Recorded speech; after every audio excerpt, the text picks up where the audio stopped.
5037. Going to talk a little bit about Uncle Mike's holsters and just tell you a little bit what I think about them.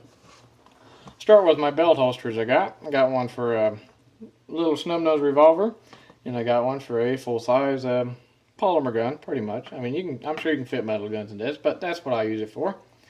And as far as comfort goes, these are pretty comfortable. They're not too bad. I mean, they feel real nice.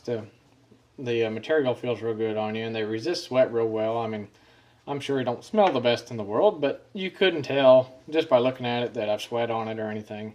And I've wore this one quite a bit for about 6 or 7 months, I think, on a pretty regular basis. So it feels pretty good on you. And the clip, it could be better. It's a little flimsy, but most time it stays on your belt if you got a pretty thick belt. If you got a thin belt, you might want to watch it or practice quite a bit. If you practice with it and feel good with it, then there ain't nothing to worry about. But I have had it slip off of my belt a few times. I've since got a better belt, and it seems to stay on there a little bit better. And this holster, you can fit it just about anywhere on you. I mean, this one, I carry my revolver in it, and usually when I carry it at either the 4 o'clock position, or I even carry this in my appendix, and it's fairly comfortable.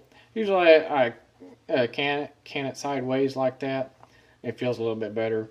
And that's one thing I will say I don't like about these, is that the clips are straight up and down. So like when you clip it on you, the gun's sticking straight up. Which on a full-size pistol, or a full-size or compact size pistol, this can kind of be a downfall of this, because the grip sticks straight out. So usually if I put it on, I cock it sideways, and it'll kind of work its way back throughout the day. So I find myself pushing it back sideways again, which is a little annoying, but it's just a minor gripe, really. Isn't a big deal. But like I said, they're pretty comfortable, and they're pretty reliable holsters. And if you're taking it on and off a lot, this is really handy, I will say that. Because if you're, say, going in the bank or something and can't have your firearm, you can just grab the end of that clip, just pull it right out of your pants, no problem. And if you go to put it back on, I mean, usually I have to undo my pants to get it back in there, but I mean, it just slides right back in there, not a big deal. And another positive thing I like about this holster is it fits many different guns. This is a size 15. They make them in different sizes, but I fit a Smith & Wesson M&P in here.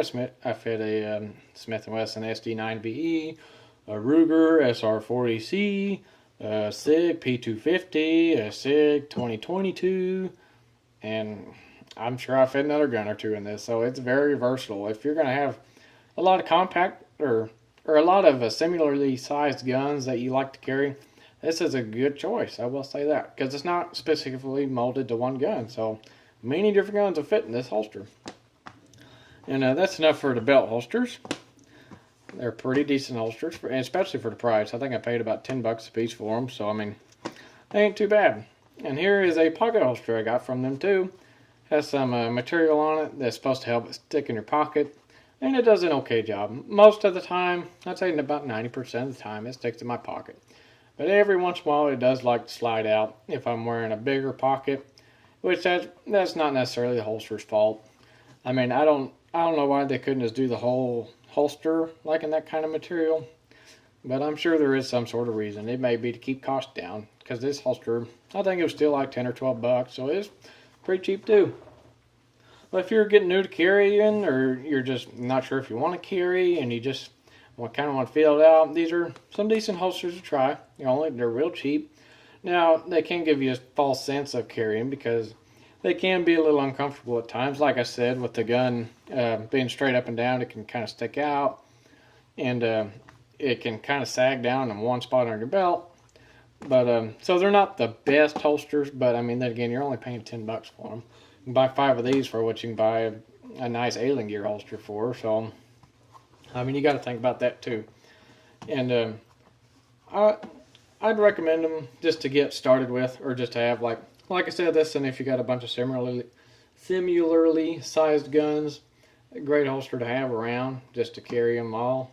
So that way you ain't got 10 different holsters for 10 different guns. You can just have one, and it fits them all pretty well. So that's a good advantage of them. And I want to keep them. I got me a new Alien Gear holster for my full-size M&P here, and I really like it.